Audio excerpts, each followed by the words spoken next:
Продължаваме да творим вълшебства и днес ще се потопим отново в света на приказките и вълшебствата, за които сме слушали като деца. Пак обръщаме внимание на нашата мисловна вълшебна пръчица или, казано по друг начин, ще използваме силата на благодарността, за да зарадваме хора, които са ни близки, хора, които обичаме и хора, на които мислим доброто. Днешното ни упражнение е свързано с това да изберем 3 души, на които искаме да помогнем по един или друг начин, без значение дали имат проблеми с здравето, дали имат финансови проблеми, дали просто виждате, че те се чувстват нещастни, но не знаете конкретно каква е причината, за да са те в това състояние. Днес ще използваме нашите вълшебни пръчици, за да зарадваме точно такива хора и да им помогнем да възстановят здравето си, финансите си, щастието си и изобщо да се почувстват в една по-висока вибрация и доволни от живота. За целта ще ни е необходимо да се изпълним с благодарност и да си дадем времето да помислим кои са 3 души, които искаме да зарадваме днес и на които искаме да помогнем. Започваме деня си с писане на 10 благодарности.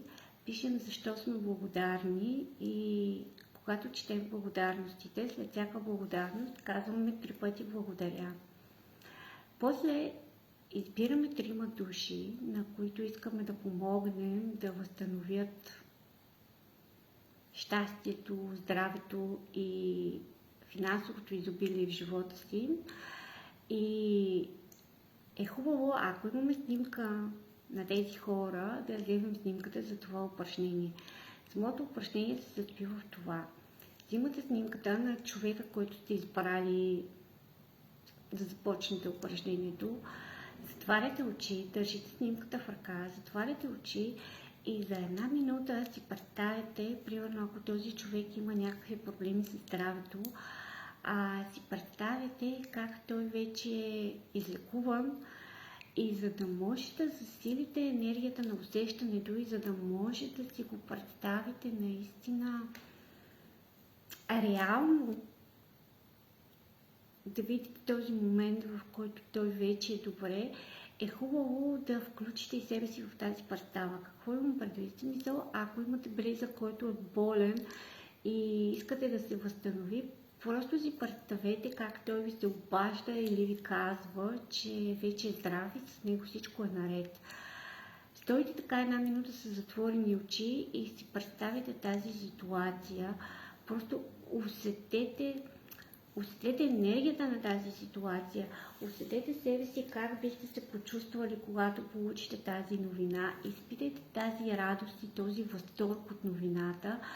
И когато отворите очи, още докато държите снимката на този човек,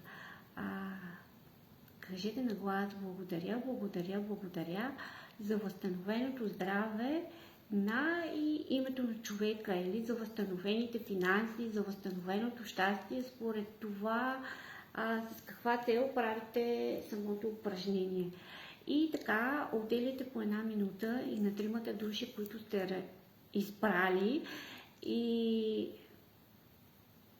им пожелавайте точно това, което мислите, че те имат нужда в момента. Дали е здраве, дали е финанси, дали е просто щастие, дали е спокойствие. Ако не сте сигурни дадения човек от какво се нуждае, може да правите упражнението с 2 неща наведнъж. Примерно може да му пожелавате здраве и щастие, или пари и щастие, или здраве и пари, каквото и да е. Просто наистина важното е усещането да идва от сърцето ви, да идва с любов, и когато Когато правим добро на другите хора и когато го правим чрез благодарността, енергията е много по-силна и нещата се случват много по-лесно. Така че дайте на себе си щастието да зарадвате хората, които обичате и то да ги зарадвате по един такъв вълшебен начин, размахвайки вълшебната пръчица на благодарността. Насладете се на това упражнение и може да го повтаряте винаги, всеки ден, когато усетите, че имате нужда да го направите или че някой ваш близък има нужда от една такава вълшебна помощ.